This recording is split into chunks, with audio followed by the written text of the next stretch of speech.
Hey, how you doing? This is Adam Post, publisher of more than 1,000 comic books and marketing expert covering Bud Light. Bud Light's turned into a complete disaster.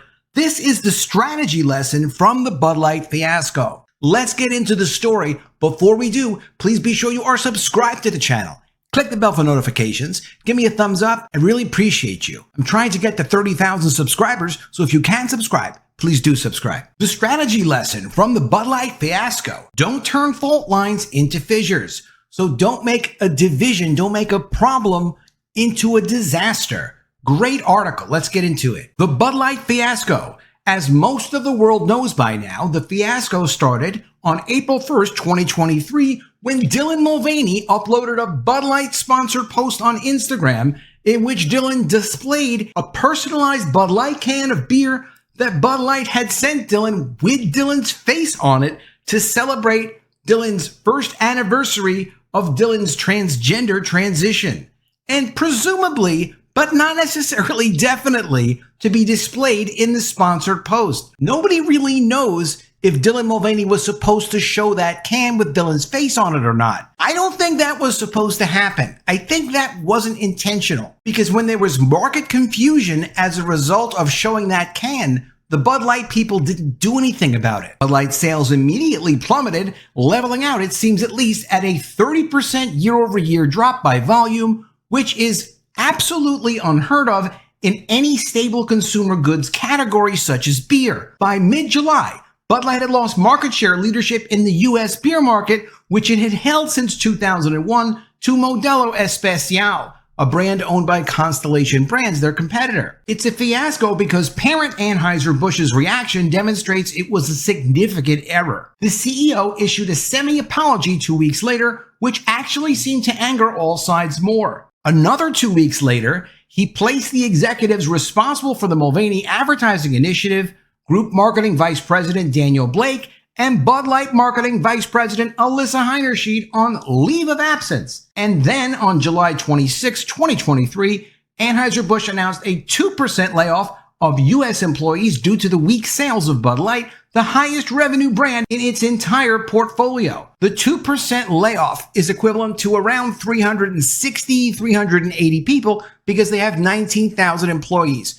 There were also 645 union employees of two glass plants that permanently lost their jobs. They had to close the glass plants because that's how bad the sales drop-off was. The glass company said, I'm out of the glass business, at least in these two plants, and completely shut them down.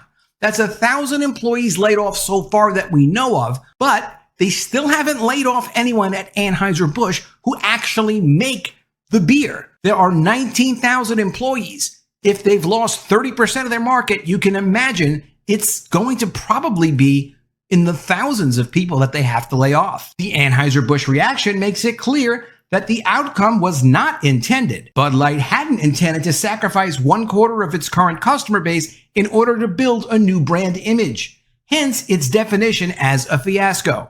I do think about this as well, like, did they deliberately want to destroy a popular, ubiquitous, great American brand? A brand that's part of the American identity, because we know there are woke people that are out to do whatever they can to destroy American identity. We see it at Disney. We certainly see it at Marvel Comics. It's even on Skittles. It's everywhere. So was it a deliberate choice to destroy the brand? We may never know. The strategy lesson. The Bud Light fiasco has huge implications, in particular for broad-based businesses like a #1 market share business such as Bud Light was. On segmentation and strategy. The value of a business is proportional to the size of the segment that it can serve with an advantage. If with its offering, it can serve a large segment, it will be more valuable than if its offering only appeals to a small segment. That's why positions like Apple in smartphones or Verizon in US consumer wireless are worth hundreds of billions of dollars, while successful but narrow positions like Red Bay Coffee or Untuckit shirts are worth a tiny fraction. But large or small, those segments are not homogeneous, meaning they're not all the same. They're heterogeneous, with different customers ascribing very different values to the company's offering, as illustrated in this graphic below. At the notional center of a company segment is the perfect customer, who values everything about its offering to the maximum. That is, the perfect customer likes everything about the offering and values each attribute a lot. Radiating from the perfect center are customers who value its offering less and less, either because they value all of its attributes at a lower level or value some of the attributes, or both. They may even like some elements of the offering and wish other elements weren't part of it. At the edge of its segment, customers are completely indifferent between its offering and that of some competitor and outside the outer edge. They favor a competitor over a company's offering because that competitor offers those customers something valuable to them that the company can't or won't match. A company's goal should be to present an offering supported by compelling messaging that has advantaged appeal to the biggest circle possible, the largest potential market. That may be a relatively small circle, like Red Bay Coffees, or a relatively big one, like Starbucks coffee, but it should be as big a circle as the offering can support. Here's the temptation that killed Bud Light. In pursuing the biggest circle supportable, companies are forever tempted to send different messages to different parts of their audience, whether inside or outside the confines of their current circle, in an attempt to strengthen and or enlarge their circle. For example, America is both the home geographic segment for Hollywood stars such as Leonardo DiCaprio and Jodie Foster, and the most important, where they create their brands as actors and actresses playing serious roles in serious Oscar-worthy movies, The Departed, The Revenant, The Silence of the Lambs, The Accused, etc., and as being social activists for appealing causes such as climate change and social justice. However, their stardom is multi-jurisdictional, and they, as well as numerous other American movie stars, can't resist expanding the size and earning power of their overall segment by propagating a different message in other jurisdictions. For example, in Japan, they hawk consumer products in cheesy television ads. DiCaprio does it with Jim Beam. Foster does it with Cafe Latte. Doing cheesy commercials in the US would probably be much more lucrative for them than doing Japanese ads, but that would risk destroying their lofty brands in the eyes of their US segment that is critical to their stardom, which is the original source of their Japanese pitch person appeal. So they don't do it at all, ever. There are, however, websites now bringing more transparency. So you've got American celebrities who were in Asian commercials. You have Brad Pitt, Nick Cage, Dennis Hopper, Harrison Ford, John Travolta, Leonardo DiCaprio, and so on. And in this age of fuller transparency, brands must think a lot more thoroughly and carefully about the heterogeneity of their where to play, which hangs together now and produces their current market share. Heterogeneity is the difference that's made up of their existing market. So like Anson Fredericks has already said, Bud Light was ubiquitous. Bud Light was everywhere. Democrats, Republicans, independents, trans, straight, whatever, people would drink it and not think that it makes a statement about them that had any impact on their standing in society and what their beliefs are. But they ruined that. Under its apparently calm surface, the overall share hides fault lines. Those customers aren't all the same even if they buy the same product. If a brand isn't careful, it can take those fault lines that lie benignly beneath the surface and turn them into giant fissures with its actions. By sending one message to Japanese customers, DiCaprio, Foster, and all of them can cause their US movie-going fans to think differently, and not in a good way, about their brands. As far as we can see right now, it hasn't affected DiCaprio or Foster, but it certainly has deeply affected Bud Light. This is what happened to Bud Light. In a video interview before the Fiasco, Bud Light Marketing Vice President Alyssa Heinerscheid was explicit about wanting to send to younger beer drinkers a message of inclusivity that appealed to both men and women because their core message to its customers featured, quote, bratty, kind of out of touch humor. But by sending that particular inclusivity message to younger beer drinkers, Bud Light turned a fault line into a fissure between its brand and apparently 30% of its customers by volume who didn't think of themselves as out of touch.